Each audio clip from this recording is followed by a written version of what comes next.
imagine the toughest game atmosphere. Now imagine if that was the only basketball you ever knew.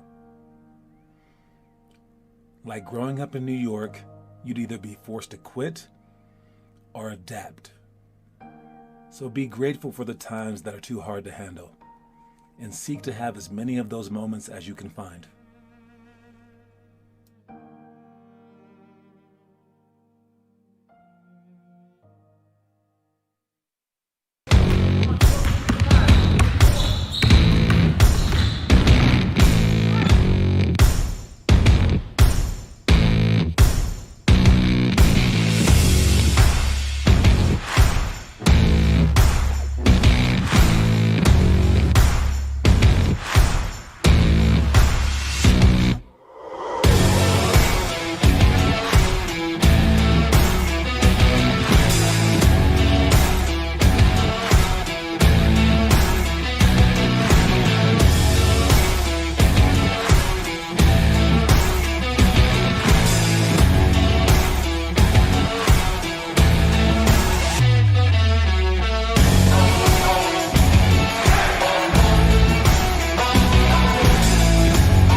Yo, what's up? What's up? What's up? Let me fix this camera real quick, man. How you guys doing? Well, we got is Rolly Dawes? Is it even here? Does Rolly Dawes just add a comment and then bounce? I have not figured that one out yet. All right, but Connor Rush is here. What's up, Connor Rush? All right, let's get started. I am done with the video. I worked on it all morning long and last night, and I got our last video of the year done. I'm doing all the highlights to kind of keep you guys excited about stuff, but also to pull in extra members. Just pulled a couple of more. We're looking to get at least one more by the end of the week. All right, having members, it is a very important thing, because it does allow us to continue onward with our program, so that the players who do have big hopes and whatever, they can pursue those. All right, what we're trying to do is a very, very unique thing. Many years from now, maybe this program will cost like $5,000, $10,000 a year. Just because that's what you need to make it work. It's crazy. But we know most people won't pay that, so we charge what everyone else charges, except we give 7 to 10 times more than they offer. So it's kind of like backwards. All right. So and the problem is that as hard as we go, most people aren't willing to go that hard. All right. They're just not. If they were, everyone would do it. So again, you guys are special. Anyone who is trying that hard. But you can't do it alone, even though you are on your own most nights for the workouts and whatnot. You can't do it on your own. What's up, Noah Masseth? You're going to need teammates because you need 5 people to play in a basketball game. So since who's willing to work 100% hard for their biggest dreams in basketball? You can ask that question to everyone in Colorado. You're going to get like 100 kids, all right, who honestly answer back. You're going to get like 1,000, 10,000 kids say, yeah, that's so me. All right, but it's like 100 kids, all right?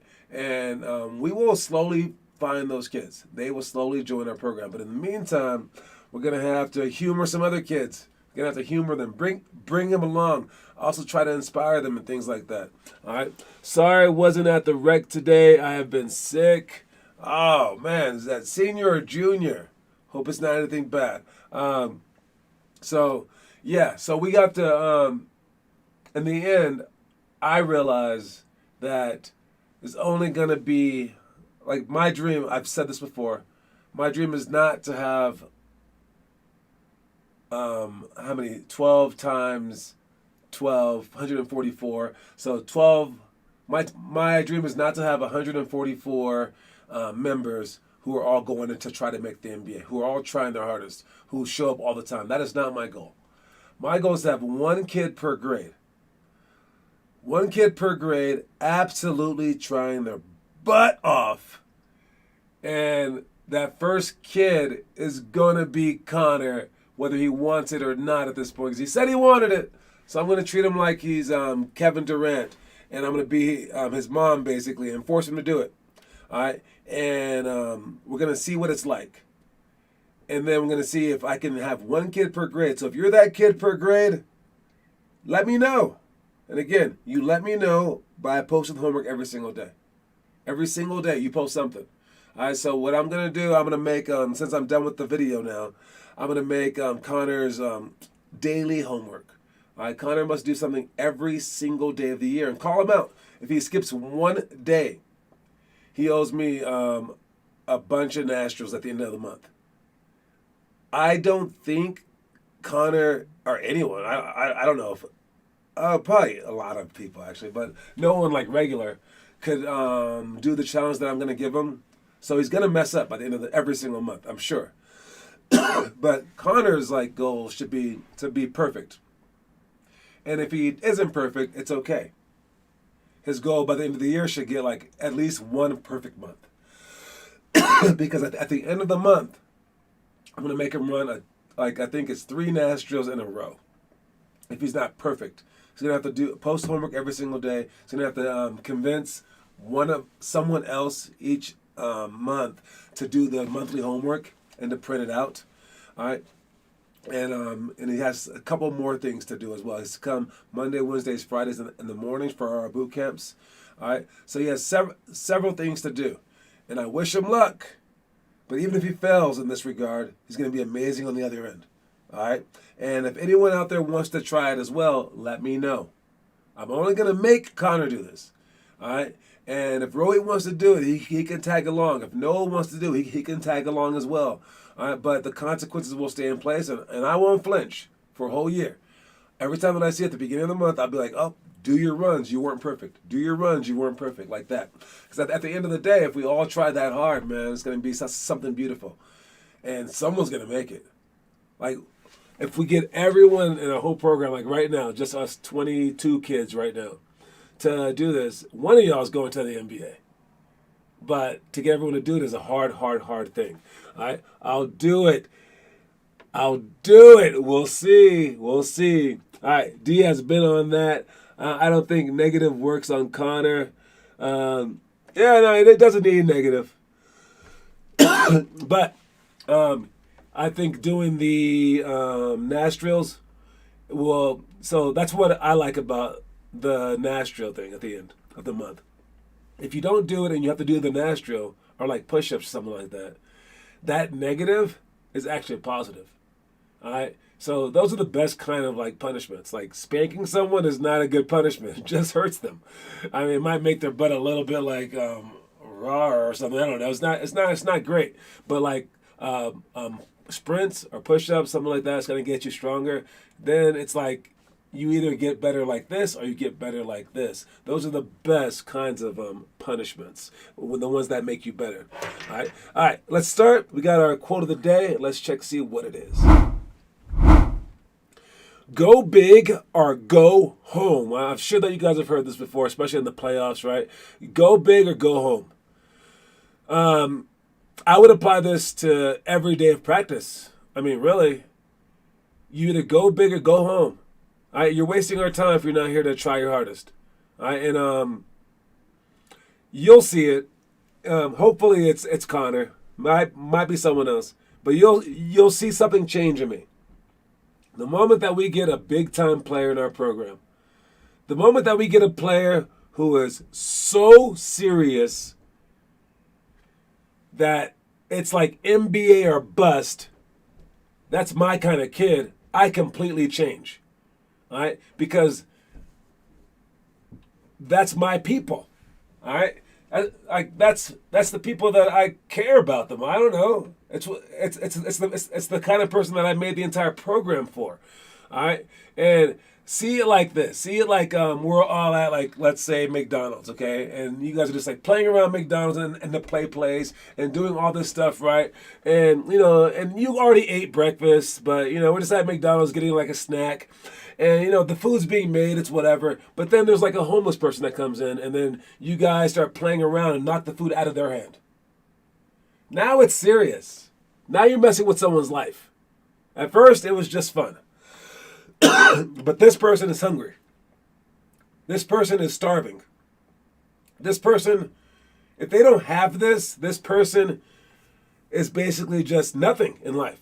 This person's entire heart and soul was into this thing, and without it, they're like basically dead. So when we had like Finley Chastain again, I always bring her up, but when she was in our program, the days that she came, if some like little goofball was messing around, I'd kick him out, and I would like scream at him, and I would be like, "Don't slow her down," like that.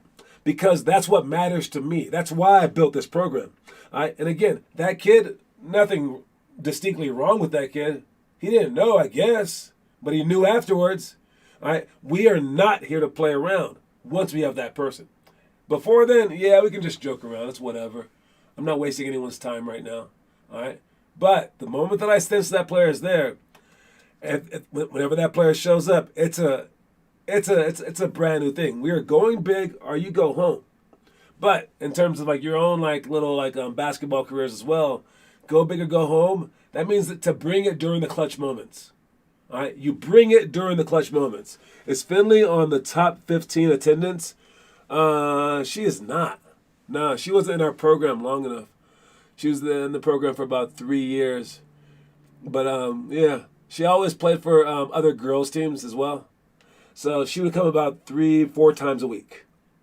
So every time she did come, it was like no nonsense like that. So yeah, I think she's like maybe top 25 all time, but she didn't make top 15 yet. She says she might show up this summer. So we'll see, and that would be amazing to see you guys play. There's no way you should be able to beat her. There's no way 7th grade Finley could beat 9th grade Connor. I don't think it's possible, but maybe. I wouldn't put it past her. All right, go big or go home. We will find out then. Hopefully she comes. Let's go to the next one we got. Elementary, my dear Watson. All right, we got 2-on-1 break, flares, baseline out of bounds defense. All right, 5-second count extension, 49 seconds down by 3, and 5-on-5 oldest versus youngest. For a 2-on-1 break, all right, you have to make sure that you're running wide, okay? All right, this is any kind of fast break, not just this drill. For the drill, it's a perpetual drill where we go 2-on-1. Whoever shoots the ball runs back to half court, then he's on defense again. While the other two pass the ball to the corner, then they skip it, then they skip the ball all over, then they go again like that. But for any 2-on-1 in general, make sure that you sprint wide, sprint together. And it's 2 against 1, it should be impossible to stop you. You go to the basket looking to score. That is it. All right. And you hit the guy and then you score. If you can't make that layup, you shouldn't be on a basketball team. But if he comes over in front of you, that's when you just dish the ball with your strong side hand. Inside hand in this one, all right, so that they can score a layup, catch, and shoot. All right, you can either bounce the ball ahead of them or pass the ball right to the top of their face so that they can catch, keep it high, and score with their outside hand as well. And it should be impossible to stop a 2-on-1 break if you know how to play basketball. All right, so that's why we do this drill. We want to sprint in and defensively know that it is not always a done deal. If it's 2-on-1, you can make something work, but something that needs to work is not gambling. It's making them pass the ball more than 2 times. If they pass the ball once and you just keep shoving back and forth and you get them to pass it twice, that's more than enough time for your teammates, if they're hustling, to sprint back and get back and try to knock that ball down or get a block shot or a steal or just to get back on defense in general. All right. So do your job on defense, do your job on offense, and this is a great drill, but it should be an automatic point for the offense. All right. Let's see. I hate when I practice a move a lot, and then John says I've been doing something wrong, and I realize I've been practicing wrong the whole time. I could imagine. She was in the program long enough to be in top 15. Was she? I don't know. I go by my stepdaughter, who got a ride from me the entire time. She was in the program when she was in 3rd grade, and she didn't stop till 7th grade, so that was 4 years. Finley was in the program for 3 years, and Samantha is barely in the top 15. So that's what I go by. And I would have had 400 attendance points in 1 year. Oh, no, there have been some people. The highest that we've ever had in 1 year was about 380, I think it was. As for Ian just stopped the program last year, obviously, and he is in 8th grade last year. He started the program when he was in 2nd or 3rd grade. So Ian was in the program for about 6 years. And so he averaged about 200 a year. So, yeah. Finley would have had to average more than 250. Yeah, that's a lot. That's a lot. So, yeah, she wasn't in the program long enough is my final word on that one. All right.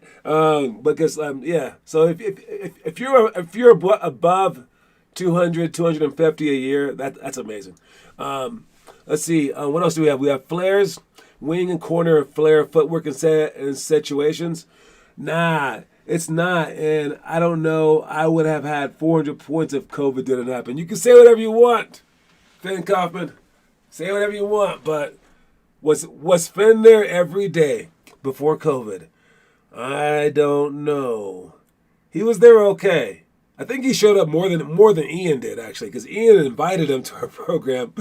And as an all-time guy, Ian, he only came like maybe 3 times a week. But Finn, he came three times a week very, very consistently for 6 years. But Finn did show up more than Ian, but I don't think he showed up every day. Not by far. Nah. During quarantine, it was almost every day. But that's quarantine. All right. Flares for flare to wing cut. Here's what it looks like. And flares are a very, very important part about basketball. All right. There's 2 different flares that we do. All right. And if you look at it, we have this guy right here. Okay. He's going to flare off. All right. We'll put that guy right there. And for our offense, we have... Let's put some defense out here.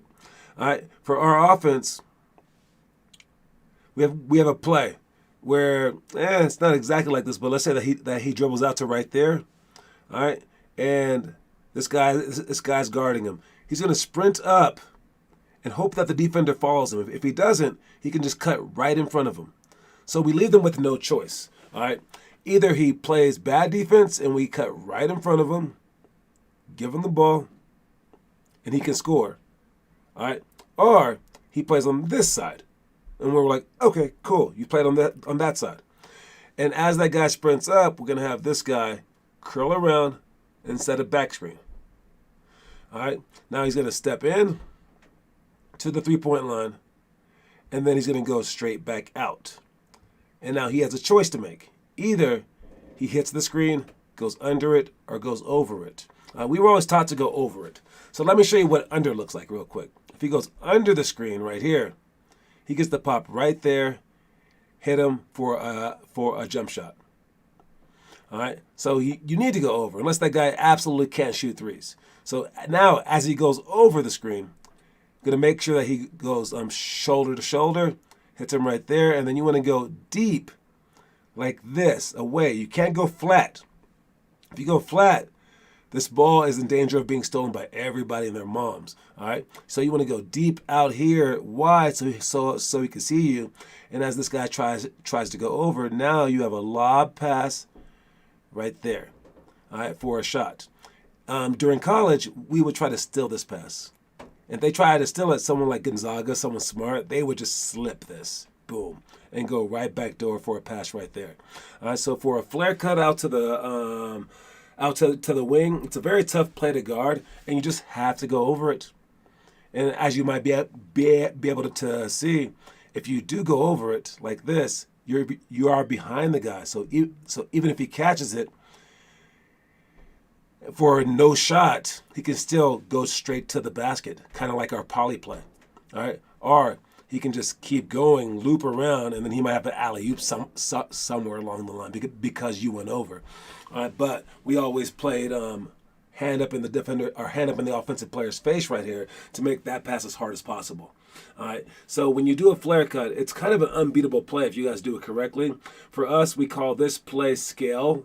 All right, and you want to sprint in, stutter step, turn. Always keep your eyes on the ball. Go out far enough with your little banana cut, and then get your footwork right for your shot. And then we practice this shot over and over again so that we can make it during games. All right, there's also a flare from the baseline, in which we go out to the corner after we fake the curl. All right, but that's for another time. All right. Let me see. Didn't miss a practice. I had 36 points in February of 2020. Alone. That's quarantine. That's what I was talking about. And then COVID happened. Oh, you're saying before COVID. Huh, then that's pretty good. You got 36. Are you sure? That's a lot of points. Yeah, no, that would be a lot in 1 month. I would give you that. Our highest for a month is about like 30, 38, 39. I remember that one being Cortarba, Derek Cortarba. All right, moving on. To finish up that one, we had our baseline of bounds defense. Make sure that you're on the inside of them. 5-second count extension. If it goes 4 seconds and you have the balls, just start dribbling the wall. All right, then the guy will switch hands. He'll count to 4 again. If he gets to 4 again, you can pick up the ball. He'll switch hands and start counting again. So you actually have 12 seconds. All right, so you don't have 5-second count when you have the basketball. You have 12. Chill. All right, 4 to 9 seconds down by 3. If there's about 7 seconds, let's go with 7. And we're down by 3 with baseline out of bounds. Whew. It's getting to the point where we need a 3. I would say that. If you can get an extremely quick 2, like where it's just like you pass it in for a layup, you can take that. Or like a jump shot, I guess you can take that. But I would say look for a 3. It doesn't need to be a catch and shoot, but it can be a catch, pump fake, and then penetrate to create for someone else. And on this, everyone crashes since we're kind of going all or nothing right now. All right, but I think if you try to create or try to drive for a layup, you wouldn't have enough time because then you would have to foul them. They bring on the other end. So if there's 7 seconds left, you are in a fairly hurried mode to get a 3-pointer to try to tie this game, especially on the baseline of bounds. When you're doing baseline of bounds, make sure you guys are setting solid screens, that you're not getting fouls, all right, wide screens, that you're sprinting off screens, and that you're being as aggressive as possible. All right. Hi, Chris is here too. What's up, Chris and Gavin Witt? Oh, Gavin, you were wearing Rohit Das's uniform. That was so weird. All right, we need to give you a uniform with no last name on the back. We don't have a wet uniform since you signed up so late.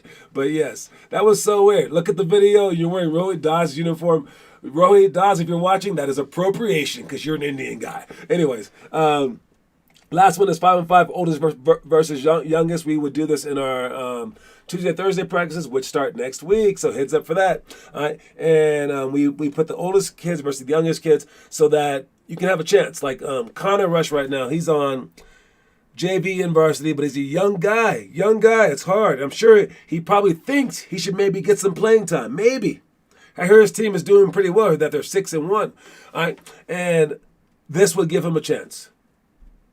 Putting the youngest guys out there versus the oldest guys, and it basically just shuts up the young kids, or it gives them a chance to shut up the older players who think, oh no, I should be playing, blah blah. And it kind of I don't know. It puts the team at ease, I believe, because if there's always power struggles that happen, right? And for the young players throughout the year, especially at this point in time, now that we're like halfway through the year, all right, there could be a shift. And that kid could be ready. And when we play oldest versus youngest, we get to see if that young kid is possibly ready. All right, moving on. Let's check our homework real quick. What do we have for the homework? Got Connor Rush posting. All right, Noah Massa, planks to push-ups. Good job. Austin man said, just working out, getting buffer. Is that you? Oh, it looks like you. All right, good job with that, Austin. I see you, man. And then John Sanders posted his highlight tape. Good job, John, killing it. All right, be sure to keep posting the homework, guys. I'm gonna make sure that Connor Rush is gonna post. The homework he has to post is called the 5-minute rush. It's just a 5-minute workout once a day. I think I'll keep it that simple. All right.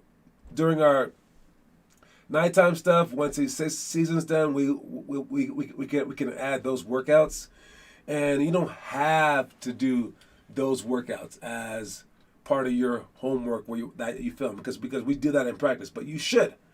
You should at least go over it in your mind or go over it outside before you come into practice. And then afterwards, the ones that you messed up on, you should definitely try it again. But you should also do your daily challenge. All right.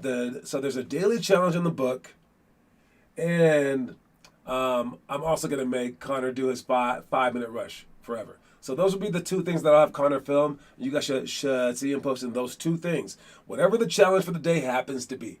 I don't care how crazy it is. He's going to do it or else. All right. Let's check out the story of the story of the day, and then let's check trivia first. Trivia question. Trivia is, this harkens me back to my younger days growing up in Los Angeles, California, Echo Park. I was known as this dude's son, even though he was still a virgin. And they still say, are you his son? His name is AC Green. And they're like, you look like AC Green, especially when I was younger. All right. Well, the question is, you can Google it. How many consecutive games did AC Green, the NBA's all-time Iron Man, play in his career? Let me know in the comment section how many consecutive games did he play, and how many consecutive games can you play? Can you reach this number, man? I don't know. It's kind of tough. Let's check out the picture of the day. Kyrie Irving. All right. Not so much about him about to be playing again, but that's kind of crazy. He's going to play again. But he said, I wasn't prepared for the consequences. He said he fully understood what he was doing, but he wasn't prepared for the consequences. Understand that might be you out there. All right. In terms of you understand. You hear all the words that I say about working out, about reaching these goals, about doing whatever, right? You understand all this stuff, right? But are you prepared for the consequences? You might understand. I got Finn Kaufman first with 1192. Finn Kaufman first with 1192 with that. And that's a lot of games. But again, it doesn't matter if it's 4 this month. That's why I didn't even show on the screen. But yes, Finn Kaufman, great job, Finn. Connor, I put that before you think. No way. So, please. So, yes. He understood, but he didn't. He wasn't prepared. You might understand that I want you to reach all these high goals, that I want you to try your hardest 100%. But you may not be prepared to handle the consequences for not doing it. All right? When you go home and you cry because you didn't make the 9th grade team, man, that's on you. When your career's over and your senior year and you're like, whoa, that's it. I should have tried harder. That's not being prepared. So start thinking ahead right now. Don't be like Kyrie, all right? And get better right now and improve and make your future self happy. All right? Talking about our middle school stuff, we got three-man weave, 1-on-1 alley, 4-on-3 scramble. What is this one? 0, 50, 100, patience. All right, baseline of bounds, screening and cutting for the big 3-point shot. And then down by 10, 3 minutes left, hurried offense and pressure defense for comeback. For high school, again, I can't wait to start these Tuesday, Thursday things, but right now we're just talking about them. But that starts next week. Reverse layup, baseline of bounds for shots, loose balls, press break, walk through, 49 seconds down by 3 with free throws, 5-on-5. Don't forget, the more that we know this stuff, the smoother practice will go. If we have to explain everything, guys, we have 10 minutes to go over something. If it takes 8 minutes to explain, we're not going to be doing it for that long. So the more that we can just say, yo, here we go, press break, walk through, and you guys just go through it, perfect. But if we're talking about it so long, it's not perfect. So try to understand things at a faster rate during practices. We'll see. Story of the day. Alex Rodriguez said his goal every baseball game was to play the perfect game. Every fielding assignment, every swing of the bat, Every second, he wanted to be perfect. And he says within his career, he never reached his goal once. Striving for what's perfect and unattainable might give you the mental edge you need to be just as great as he was.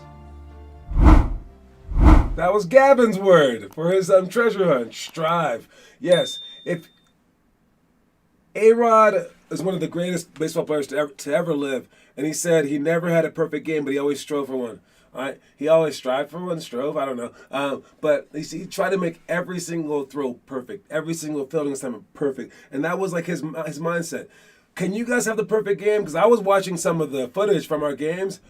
Every single play, everyone is standing straight up. They're never bent down. When we run down the court to offense or to defense, we're just walking, like slower than a jog. That's not striving. All right? Your goal is to be perfect, and for you guys, try to do one perfect play in the beginning. Try to be perfect on defense in the perfect spot every single second. Try to get back first. Try to be perfect. Try to be talking the entire time just for one play. Then try to do it on offense. Then do that 80 times in a row. It's possible. But sure, even if you fail this, you'll be pretty darn amazing. All right, so that's our goal, is to be perfect like that. When we work on our stuff during Tuesday, Thursday, we are working on perfection. So for our team stuff, the closer that we get to perfection, guys, the more wins that you'll get, and it's a great, great, great process. All right, there is this weird stay where you can see a game score, and 100 is perfect, and the highest of all time is like 99.96. Oh, so nobody's ever had a perfect game. I see that. Just wait, John. When we play, I am going to look like a prime Jude Holiday mixed with Lance Stevenson. I don't think you're going to be like both those guys. Maybe not like Lance. Anyways, I'm out, you guys. Keep working, keep working, keep working. As always, don't forget that the quote of the day is go big or go home. All right, I will talk to y'all later. Post some homework. All right, peace, y'all.